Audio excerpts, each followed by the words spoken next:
So it just, yeah, the contest prep stuff had to go, unfortunately. Well,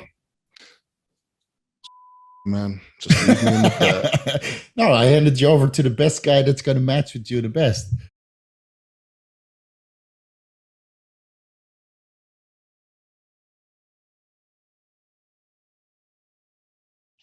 So the funny thing is, Leo mentioned on his podcast that I was going to stop coaching and I was going to graduate all of my clients. So he misunderstood or misexplained it a little bit on on this video. So he released it like when I was sleeping, and I woke up to like 10 coaching requests. Like, oh, I heard you are stopping coaching with all your current clients and you're going to have some spots available. I'm like, no, that's not the case. The reason why I stopped contest prep coaching in 2022, so we still have, what, 5 months left of potential preps, right? Because I wanted to give everybody plenty of time to look for a coach themselves and do a transition period and just give people adequate time to make a transition if they wanted to. Funnily enough, you're the only one who's leaving. So that aside. So I feel bad. Now I feel like I'm just like, oh, what? You're stopping coaching? See ya. Yeah, no, you don't have to, because a lot of my current clients, they were already moved on, right? The guys that I was helping in the WBPF or the IFBB Elite, they already moved on because there were no competitions for a while. And I told them, said, listen, I probably won't have the time, in 2021, because I'm doing this YouTube channel. And we talked about this privately many times. Yeah. Listen, like if I have a guy in prep, the last week is so involving that it becomes impossible for me to manage time. Yeah. And we have an agreement. I'm the coach, you're the client, and you're paying me for the service. So I have to guide you through that process and set time aside so I can dial you in, right? So I'm in the MRI.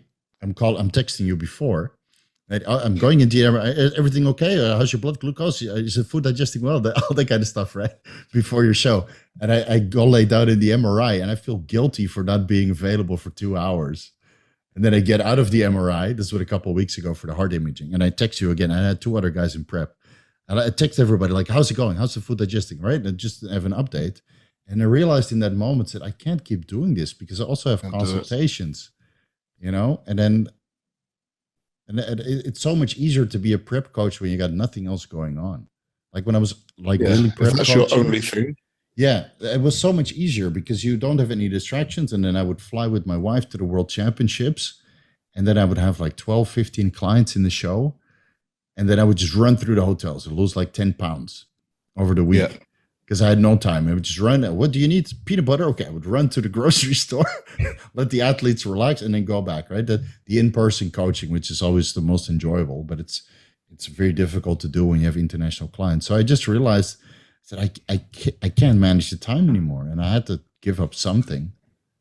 So that's fair enough. We spoke about this a while back, and it was we knew the time would eventually come at some point, right? And people forget, all of this media and stuff and everything you do it all yourself. You edit everything yourself. I got my wife to help, but you haven't got a producer and stuff doing everything for you. So you just show up, sit in front of a camera, and then disappear again for the day. I wish, I should do it. So many things on your plate. Like at least Greg Duchette's got a whole team, It's got his brother helping with editing and then a whole team of editors and then people handle the social media. And then at one point it's going to be like this, employing more and more. Someone managing his sites and everything. You have to. You can't do it yourself. Derek is also, he's got editors and people help in the back and an assistant. And I'm slowly expanding also. So it just, the contest prep stuff had to go, unfortunately. Well, screw you, man. Just leave me in the dirt. No, I handed you over to the best guy that's going to match with you the best. And I got three other clients. So I sent out a group email, said, listen, guys, this is going to be the plan going forward. The rates are going to be like this. I'm going to discontinue the contest prep coaching because I still have like maybe 200 guys that would like to do preps with me. And last year there were no shows, right? Especially in the amateur leagues here in Asia, because it was all canceled. There were only nationals. I was like almost got a little bit of anxiety, like realizing, oh, next year everything's going to open again. And then I have like 50 guys in prep again. you know. And with all the other stuff that I'm doing right now, so I can't. So I fired off that email. It's a smart decision. I think it's it's a good, valid decision. Everyone will find new coaches that you'll make sure everyone's transitioned over well, and then so the weird thing is like all the other guys, like the 29 guys I have left now, they all wanted to stay. They all wanted to stay.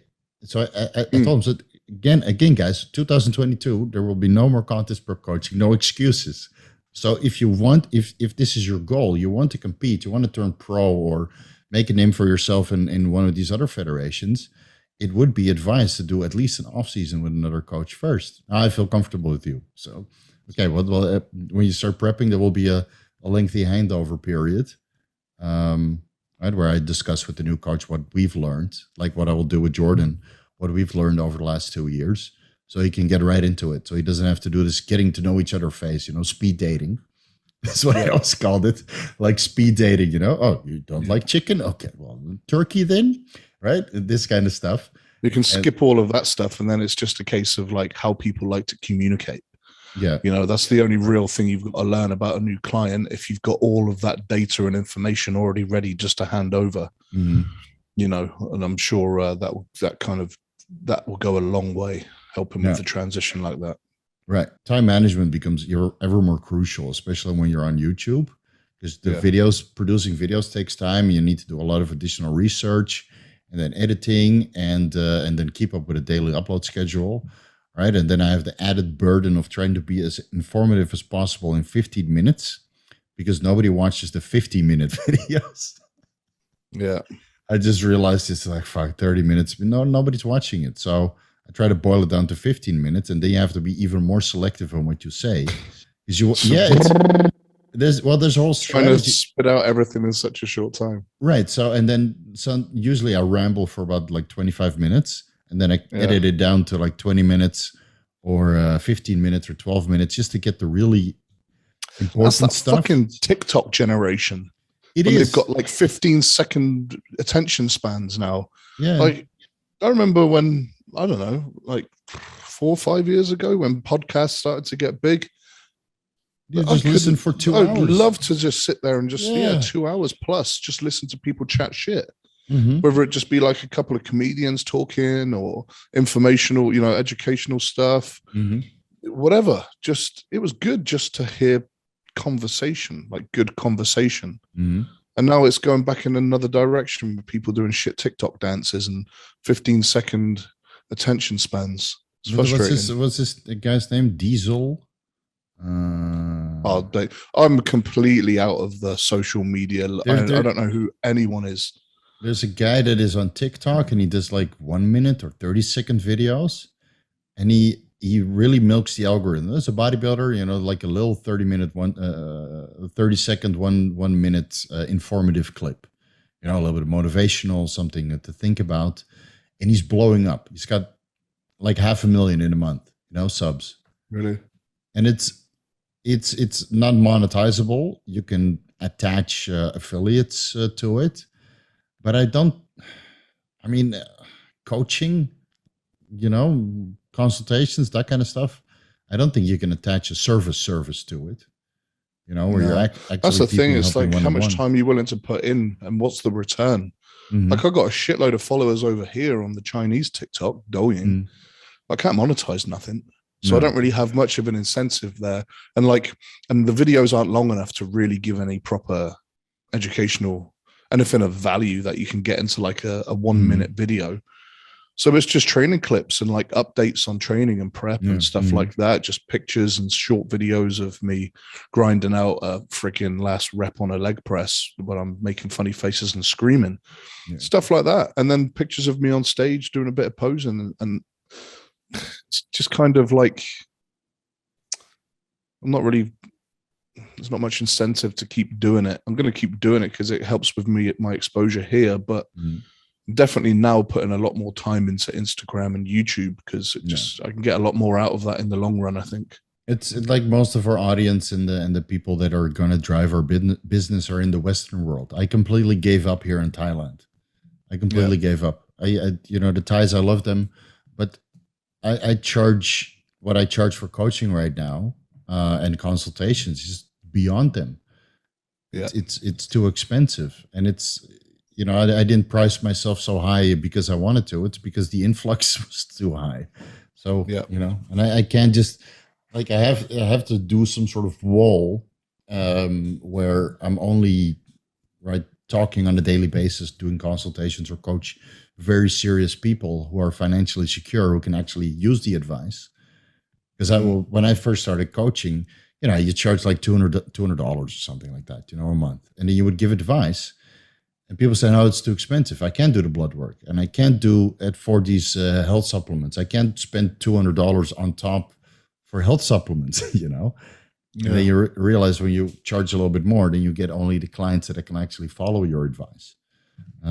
So here I realized that the ties and the and the language barrier and that kind of stuff, and then so I just purely focus my attention on Westerners or a couple guys that are studied abroad. Like I have clients in Vietnam that speak perfect English. Yeah. Right. And they're very successful in the fitness industry. And same as in Singapore and in China, well, being you. And then, I had a guy in Japan for a while, right? And there's a little bit of a language barrier, but you kind of have to find your niche that way. And I realized that my niche is not here in Asia, even though I've coached hundreds of Asian bodybuilders. But then you're kind of like the backyard coach that nobody knows about. And after 8 years of that, I'm like, okay, you gotta take that step up now. You gotta step it up a bit, Yeah, you've leveled up past that now. Yeah, you're in the mainstream now, Western mainstream of quality coaches. So just go with the flow, go with it. I think it's like the coach brain. I'm sure you recognize this in some of the audience. Like when you're coaching, you get an influx of messages all day. Right, so it's all little jobs, and little jobs that you need to tack off, and then hopefully you get through all your messages by the end of the day, which takes away from you being able to focus for anywhere longer than 5 minutes, because you have this little job. Okay, handle this, done. Next one, update diet, done. Right, and the whole day you do this. Right, little update, next one, next one.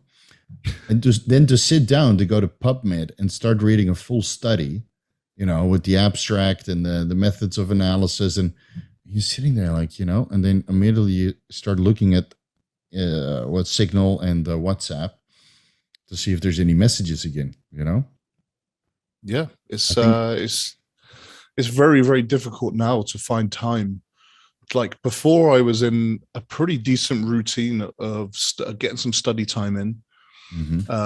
Like for my coaching and just learning from your stuff, and then I'd get a few hours in there a week as well where I was studying my Chinese, trying to improve my Chinese, and then I was spending a little bit of time on 2 or 3 other things as well, just making sure I had allocated time. But then the more and more clients you take on board, and the more and more sort of, like you say, these little small things accumulate, certain things just have to take a back seat for a while. Yeah, it's hard. I can't remember the last time I really, really studied anything for more than like a 25, 30-minute video. Right. It's frustrating sometimes because, it's nice. You should never, ever stop learning. When you stop learning, that's where I always think, I know that I've stopped learning. Yeah. And you never stop learning as far as like feedback from clients, because, each client will provide you with some situation which you have to adapt for and learn from. But usually you've got the answers there for most of those situations already. Yeah. But there's always new methods and things all the time to put in there. And it's, I don't know. I want to learn some more cool stuff. So this off season, I'm going to be very scheduled with my time and it's about time allocation. Right? It's hard. Time management is really hard. Yeah. But anyway, I don't want to hold you up too long. I said we were only going to do a quick one tonight, and I've been no worries. That was good to talk to you. To you for ages. I was going to say let's do a Tampa preview, but maybe we'll just do a Tampa review after the show. I haven't had time to fucking follow bodybuilding at all, man.